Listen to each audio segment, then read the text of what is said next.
Tayari tunaingia. Adui amekimbia. Amemenya mbio adui, amemenya kabisa. Merci de nous rejoindre sur Afro Info D143, lundi 20 octobre 2025.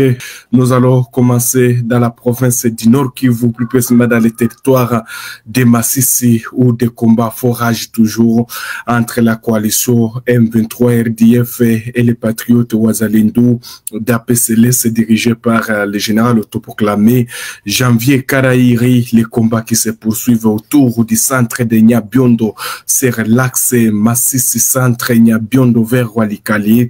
Les combats sont intenses et pour l'instant difficile de dire qui contrôle le centre de Nyabiondo. En tout cas, les savoir que des affrontements ont éclaté tôt dans la matinée de ce lundi 20 octobre 2025 entre les résistants Wazalendo et la coalition M23 RDF dans le secteur Osobanyungu, territoire de Massissi. Nous sommes dans la province du Nord Kivu.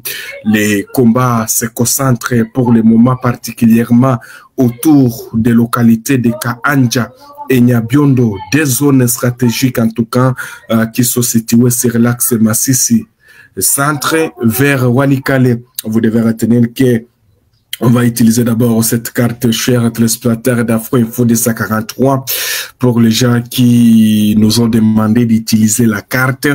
On peut voir ici Louchébert et puis Massissi Centre.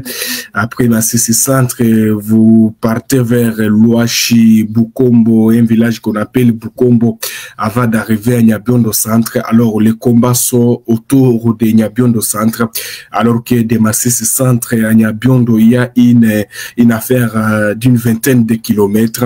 Alors cette tronçon qui mène aussi vers Walikale, vous devez retenir que c'est là où donc des combats se poursuivent. Des fortes détonations en tout cas sont entendues depuis donc le centre de Nyabiondo, là où il y a donc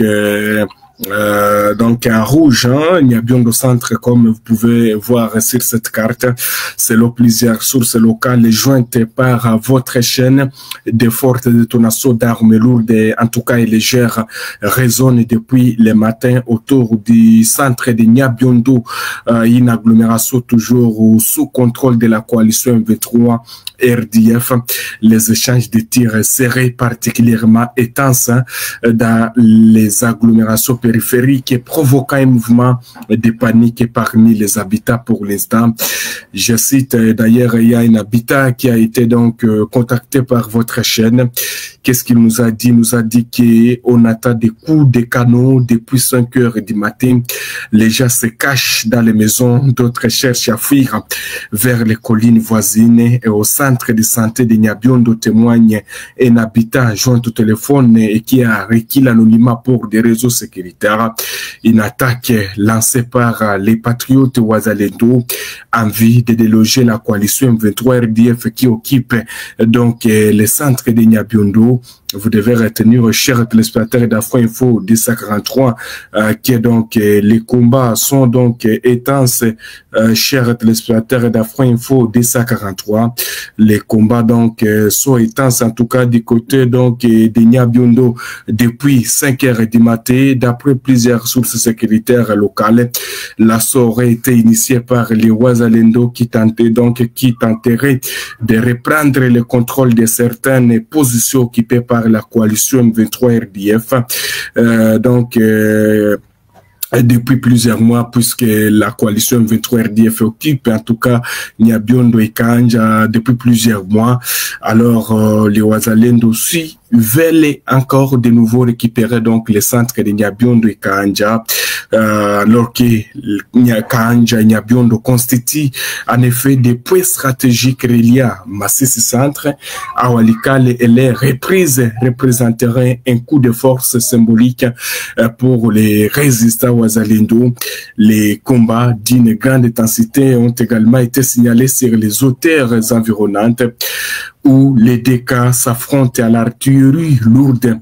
La situation reste très confuse et le bilan humain n'est pas encore connu pour l'instant. Vous devez retenir qu'une population, en tout cas la population est piégée entre deux faits. Pris au piège entre les lignes du front, plusieurs civils se retrouvent dans une situation dramatique et des sources humanitaires locales parlent d'un déplacement en tout cas massif donc vers des zones jugées plus sûres, notamment vers les autres se dirigent vers Lukweti, les autres Masisi centre, les écoles et marchés sont fermés et les activités économiques paralysées. Un civil d'ailleurs qui a requis aussi l'anonymat, il témoigne que les civils n'ont plus où aller. Certains dorment dans la brousse depuis la nuit dernière et déplorent aussi donc un acteur de la société civile locale une reprise des hostilités malgré donc les pourparlers de Doha, puisque les délégations sont toujours du côté de Doha. Cette flambée de violence, en tout cas, qui se passe dans l'Est de la République démocratique du Congo intervient dans un contexte politique sensible, alors que le gouvernement congolais et les rebelles du M23 soutenus par Kigali ont récemment annoncé la mise en place des mécanismes de cessez-le-feu dans le but de favoriser le dialogue en cours à Doha, là nous sommes au Qatar. Cependant, cette nouvelle escalade remet sérieusement en question la crédibilité de ces discussions, tant donc les affrontements se multiplient ces dernières semaines sur plusieurs fronts, notamment à Nyiragongo.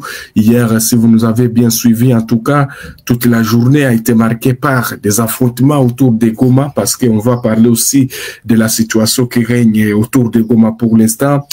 Vous devez retenir qu'à Masisi, Rutshuru, Nyiragongo, c'est toujours des affrontements, une situation toujours évolutive. À l'ère où nous vous informons, c'est donc ces lignes de combat se poursuivent encore autour de Kaanja. Quand nous parlons Kaanja aussi, c'est un point stratégique qui est donc entre les mains des rebelles du M23. Alors les Wazalendo aussi ont lancé encore les offensives. L'armée congolaise jusque-là silencieuse sur cette attaque serait en train donc d'évaluer la situation sécuritaire sur le terrain. Les observateurs doutent que cette nouvelle flambée de violence n'entraîne une détérioration humanitaire encore plus grave dans le territoire de Masisi, déjà directement touché par des mois de guerre et de déplacements massifs. Comme je l'ai bien dit, nous allons nous rendre dans la ville de Goma, autour de la ville de Goma, pour voir aussi la situation quand même. Il y a beaucoup de questions qui nous ont posées. Quelle est la situation qui se passe autour de Goma? Hier, on le disait, il y a eu des affrontements, il y a eu des incursions des hommes assimilés au Wazalendo sur les positions des rebelles du M23 soutenus par l'armée rwandaise. La situation, nous l'apprenons en tout cas tout à l'heure que la situation est redevenue calme dans les territoires de Nyiragongo, à limite avec la ville de Goma, voilà, la commune de Karesimbi, puisque la situation était totalement grave, donc critique au niveau du groupement Moudja au nord de la ville de Goma.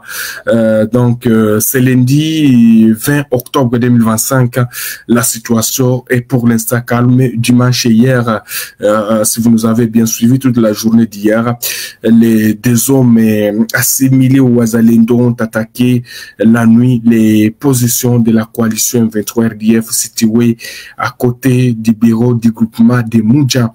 Cette attaque a suscité une vive tension dans la zone, provoquant des déplacements des habitants vers les quartiers situés donc dans la partie ouest de la ville de Goma. Les autres se sont dirigés à Ndosho, les autres sont allés dans la partie nord comme Turunga.